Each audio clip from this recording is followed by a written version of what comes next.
Hello, everyone, and welcome to Peace Northwest Lunch and Learn. Today, we are honored to have our Public Policy Director from the Developmental Disabilities Council, Emily Rogers. I have known Emily for decades, and she has been in so many amazing different positions. But today, she's going to come talk to us about the um, concerns and proposed cuts to Medicaid that we're all facing and how that's going to impact our individuals that we're caring for and that we're all trying to wrap around supports for. So, Emily, take it away. Well, thank you so much for having me today.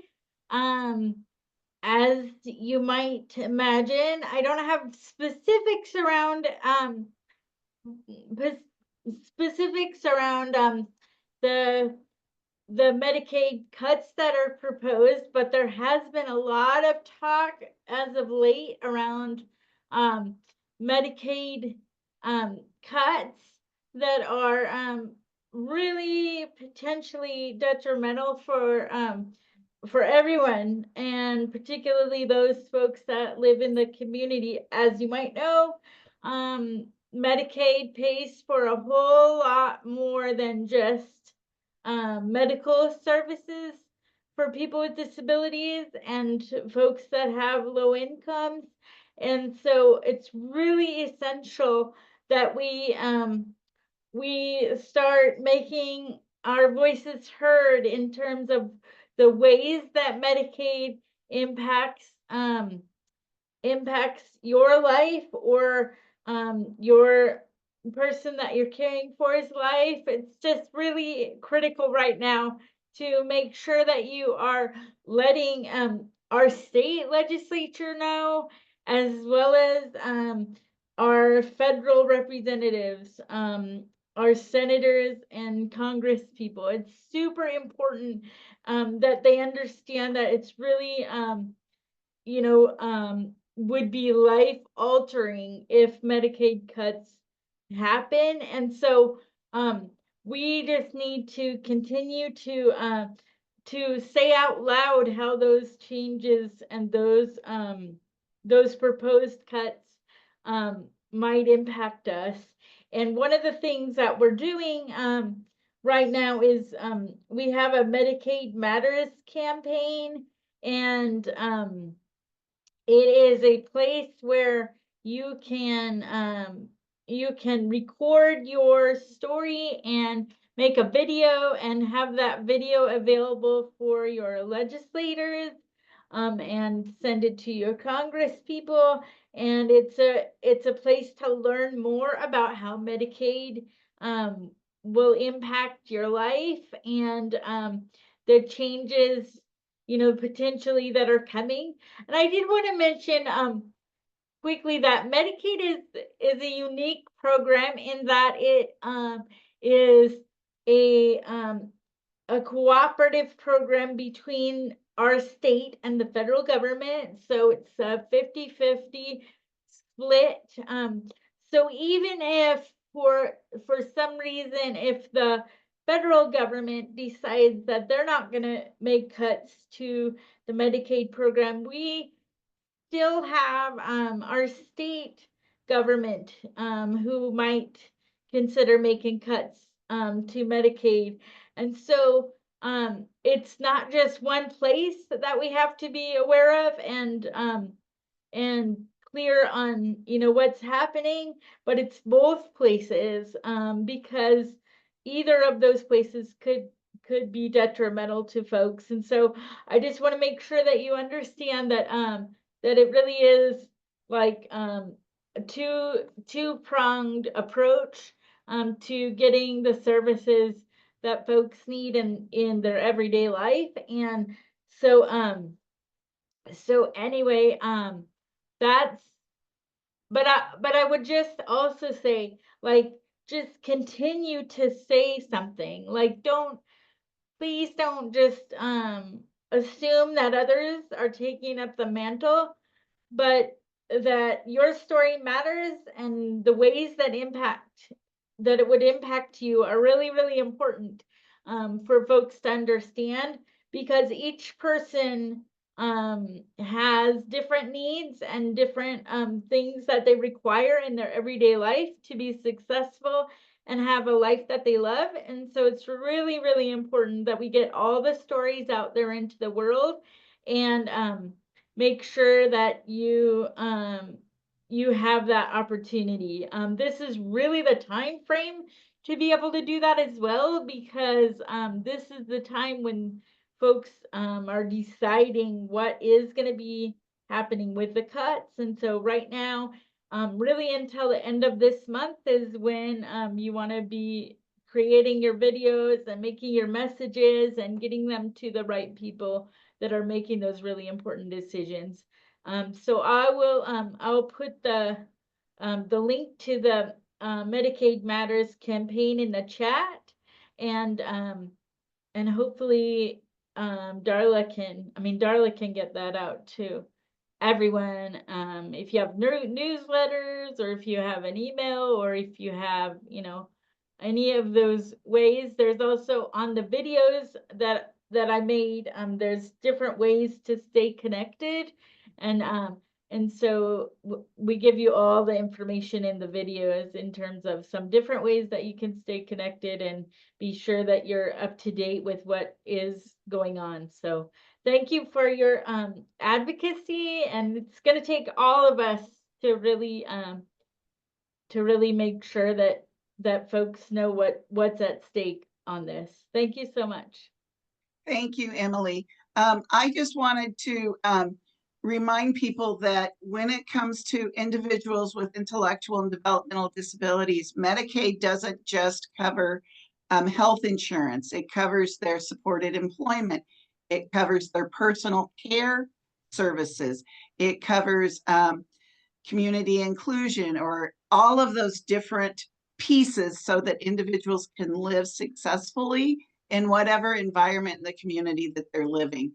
And where you might be able to find other forms of insurance, there's no other way to cover those other DDA services. Almost 100%, not quite, like 95% of all services through DDA are attached to Medicaid. So as Medicaid gets cut, DDA services will be cut as well. And I also wanted to, and Emily, correct me if I'm wrong, but we have our services that are on our waivers, our what is it called? Home and community-based services waiver, right? But then we have state optional services. And personal care is a state optional service. And I've thought about this a long time. And if I was governor and I had to cut Medicaid, the easiest place to cut Medicaid is going to be those optional services, because anything that's on a waiver is going to take connecting and communicating with CMS to cut those services, where the state optional services are easier to cut. And so those personal care, those activities of daily living that individuals receive are critical. And I would say they're one of the most critical services that Medicaid provides to individuals. When I think about Maslow's hierarchy of needs, and you think about that bottom rung, right? Your food, shelter, all of those things, those are all part of that bottom rung. And those activities of daily living fall in that bottom rung, right? And along with that goes employment, because employment helps provide the extra funding that you need to help pay for those things in the bottom rung. So you just want to really reiterate how important that is. And what other items that Medicaid covers have I left off, Emily? Well, I think one thing that I have thought about a lot in the last little while is the workforce, and the workforce that supports folks to participate in all the things, like, all the things that people want to participate in, really means that if those folks aren't available or able to do their jobs because there isn't funding provided by Medicaid for them to have a job, then it really limits the amount that people are able to get out in the community and participate in anything truly, like, um, from, like you're saying, the really basic things to, getting out and doing their jobs and being involved in social activities and being involved in um, all of the activities that folks are used to, and so part of that structure includes the workforce to be able to do those, do that support that's essential for folks to participate well. So Yeah, absolutely. And as I frequently tell people, my sons don't work so they necessarily have funds for extracurricular activities. They work so they can have food and electricity and internet and water and all of those basics, right? They're mhm, trying to live in the community, and those jobs are critical for their everyday stuff. It's not a day program that they do. It's the same reason all the rest of us work. My middle son, I just did his taxes, and between Social Security and his job, the combination that he earned last year was $10,000 for him to live independently, right? And it's wow. like, holy cow. And he doesn't even qualify for food stamps, right? And so looking at how do individuals live on those low amounts of funds and still be able to have some kind of independent life. Um, that being said, he requires lots and lots of care and support to do the things he's doing, but financially, his job is critical. Hmm. Yes, Um, especially. does anyone else on our audience have anything they want to add into this conversation? This is Teresa. I just wanted to add, I did notice on the website when people want to get involved, there are other ways besides just doing a video. Sometimes you might not feel comfortable with that. So you can also upload a photo and write a paragraph sharing your story of why Medicaid matters to you. And so just thinking about how your family can get the word out and share your story in a way that's, excuse me, comfortable to you. Hmm. Hmm. I have one more thing to add. A lot of people don't realize how Medicaid is also connected to special education services. I think that's a big portion that sometimes gets missed. The schools will bill out to Medicaid to pay for those like medical equipment and special services that a child receives at school.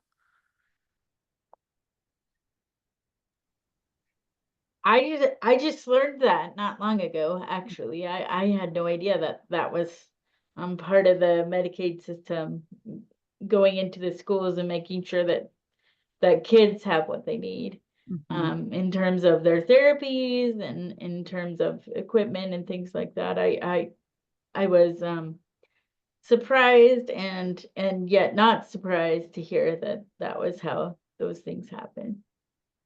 Yeah.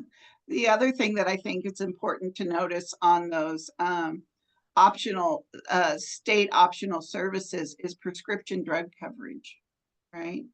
And it's like, oh my goodness, what is that going to look like if we lose our personal care and our prescription drug coverage, right? And even if they don't cut it across the board, if they cut it for some individuals or they cap, I mean, in some respects, some of it's already capped in that you've got to be eligible, you've got to financially qualify, functionally qualify, all of those things. But looking at those individuals that have not yet come on, knowing that we have what's the word, attrition um, all the time from individuals that were on Medicaid that are moving off, being able to make sure that we can put those new individuals on Medicaid that are needing that, I think are critically important. I also think of things like eyeglasses, because I can't leave my bed without my glasses.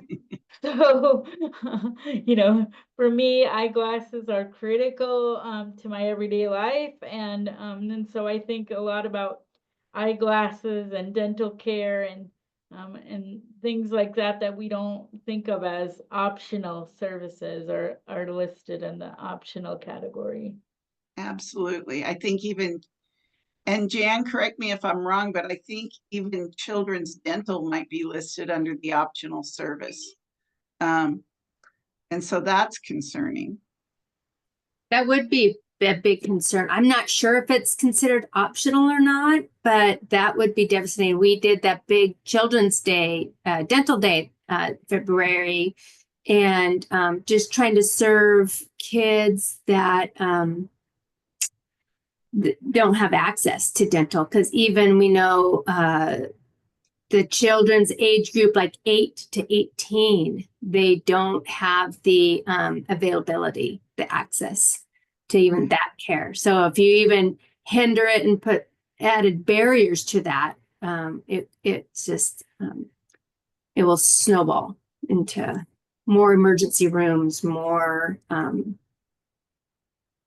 cost. Yeah, exactly. And Washington State, and somebody else is going to be able to communicate what I'm trying to think easier than I can, but Washington State has increased its program for children who qualify for Medicaid or Apple Health, right? To, I believe it's 400% of federal poverty. Is that correct? Something like that. And so if the state has to cut, I look at where can they cut? And those are places they're going to start cutting back, I believe. Obviously, we're all guessing at this point in time, but Up to age 12, I think it's between 6 and age 12. If a child has DD indicators, they the dental gets an enhanced payment, much like the ABCD 0 to 6. They get an enhanced payment to be in the ABCD program and see those children. Well, it goes to 12 if they have a DD indicator. And so, yeah, that probably would be at risk of being cut. yeah. Which that little penance of money just helps support the dentist just a little bit more, because we know that it doesn't cover the costs and the time to do the service. Right. Is there other things on the top of your mind around this, Jan?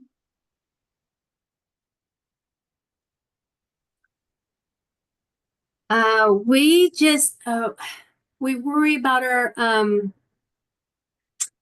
our folks of different cultures, or folks of different statuses, the children of parents who have maybe not citizenship status.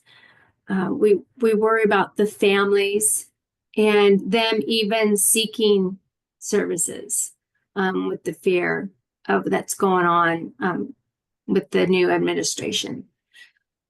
Not